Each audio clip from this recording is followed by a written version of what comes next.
तिमी ठुलो भएर के बन्न चाहन्छौ रिमा? म कलाकार बन्न चाहन्छु सर। नाइस, बस। अनि तिमी चाहिँ के बन्न चाहन्छौ गीता? म डाक्टर बन्न चाहन्छु सर। डाक्टर भएर जनताको सेवा गर्न चाहन्छु सर। गुड, बस बस। तँ चाहिँ ठुलो भएर के बन्न चाहन्छस् नि? म ठुलो भएर सिङ्गर बन्न चाहन्छु सर।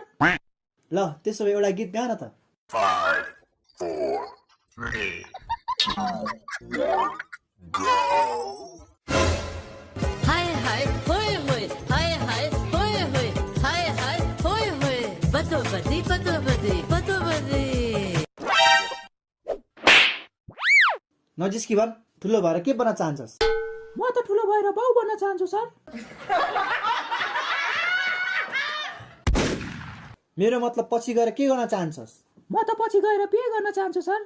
हे मूर्ख, भविष्यमा के हासिल गर्ने सोच छ तेरो? भविष्यमा गीतालाई हासिल गर्ने सोच छ सर। सपना के छ सपना? तेरो सपनाको बारेमा भन। सपना त बिर्से सर। हरेक रात केही न केही सपना देख्छु, तर बिहान उठ्दा सबै बिर्सिसके हुन्छु।